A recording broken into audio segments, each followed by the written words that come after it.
नमस्कार, news pulse में आप सबों का स्वागत है। मैं हूं संतोष सिंह और हम बात कर रहे हैं विदाई का बेला का। जी हाँ, ये जितनी तस्वीरें आप देख रहे हैं वो बीजेपी के कद्दावर, बिहार बीजेपी के कद्दावर नेता हैं और सांसद भी हैं और केंद्र में मंत्री भी, कई इसमें अच्छे केंद्र में मंत्री भी हैं।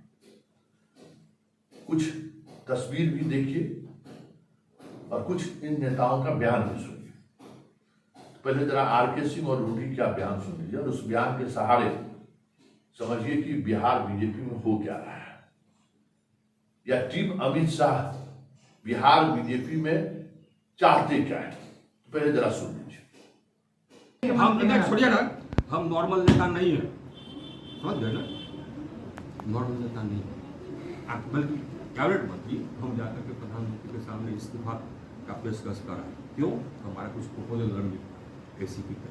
हालांकि उस मंच पर मुझे नहीं बुलाया गया था, मुझे उस बात का कोई तकलीफ नहीं है। मैं आप लोगों की तरफ बैठा हुआ था।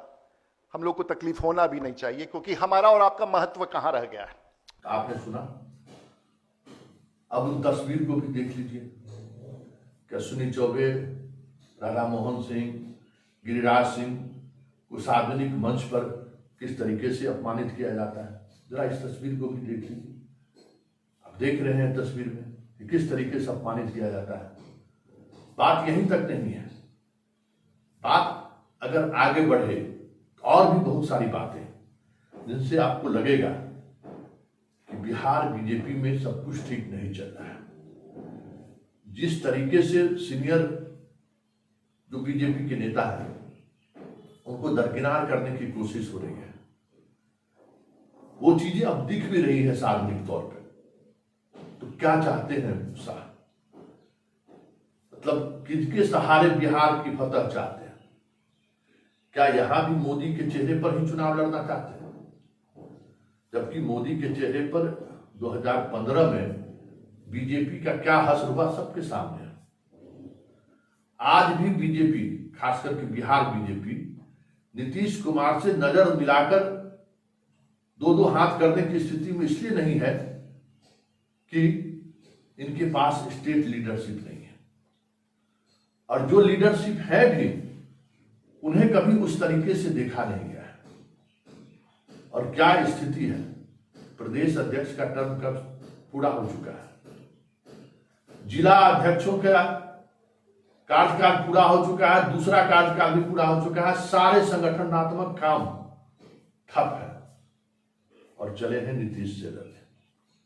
लेकिन इन सब से के बीच जो एक बड़ा सवाल है, जिन सवालों को समझने की जरूरत है कि ये जो चेहरे हैं उसमें कुछ चेहरे ऐसे हैं जो कभी बीजेपी के साथ खड़ी नहीं रही है। खास करके आरके सिंह की अगर हम बात करें, आरके सिंह वही आरके सिंह हैं जिन्होंने संघ के बारे में भी कुछ कहा था, फिर भी आपने किस स्थिति में उनको अपनी पार्टी में शामिल किया और आज तक मंत्री क्यों बनाए हुए हैं, ये हमारे जैसे पत्रकार समझते हैं।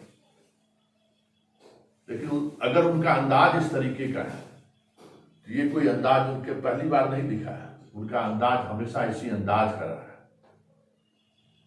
और बात रूढ़ी की करें तो जिस वक्त आप दोनों यहाँ राष्ट्रीय राजनीति में कहीं नहीं थे, उस वक्त रूढ़ी लालू प्रसाद जैसे नेता से वो लड़ाई लड़ रहे थे, जिनका एक बड़ा मास बेस आधार है था, उससे वो छपरा में लड़ाई लड़ रहे थे। रूढ़ी ने उस राजनीति की शुरुआत बिहार में की है जिस राजनीति पर आज आप चल रहे हैं, सर्वे और बाकी चीजें जो आप करवा रहे हैं, वो 98 के इलेक्शन से वो काम कर रहे हैं और उसी अंदाज से वो चुनाव लड़ते भी हैं और लालू यादव जैसे मजबूत नेता को वो चुनाव हरा भी चुके हैं। लेकिन अगर ये आपका प्रयोग है तो अब देखना यह है कि नई पीढ़ी बीजेपी की कैसे आती है। वो भी तो अब समस्या ये है कि यहां वो पीढ़ी भी तैयार नहीं है जो इनका जगह ले सके। मतलब 2005 से लगातार सरकार में बीजेपी है, आप दोनों 2024 से यहां पे हैं, इस देश की राजनीति में बीजेपी की राजनीति के केंद्र बिंदु पर है, फिर भी बिहार बीजेपी में एक नेता भी इस हैसियत की नहीं है जो इन सांसदों की जगह ले सके। और यह हाल यह है कि अब आपको येदियुरप्पा को प्रणाम करना पड़ता है, जिस येदियुरप्पा को आप हटा दिए थे। भाई चुनाव है गुजरात कर्नाटक में, तो ये बिहार है। बिहार में बहुत सारी चीजें एक खास दूर बैठे किसी चेहरे के सहारे नहीं लड़ी जा सकती है। यहां बूथ से लेके राज्य की राजधानी तक आपको फाइट करना होगा, और उस फाइट करने वाली टीम में अगर हम गौर करें, इन चेहरों के बाद कोई नया चेहरा अगर आपने खड़ा किया हो, ये दिखाई नहीं दे रहा है। ऐसे में क्या ये माना जाए कि 2024 में अगर ये चेहरा नहीं रहा तो बिहार बीजेपी के लिए नहीं, बीजेपी के लिए एक बड़ा आत्मघाती कदम होगा, एक ऐसे प्रयोग के सहारे जिसका कोई आधार नहीं है। चलिए, राजनीति है, आगे आगे होता क्या है जरा देखिए, लेकिन इतना तय है जिस तरीके का प्रयोग बिहार में बीजेपी कर रही है, बीजेपी को और बड़ा नुकसान हो जाए तो कोई बड़ी बात नहीं।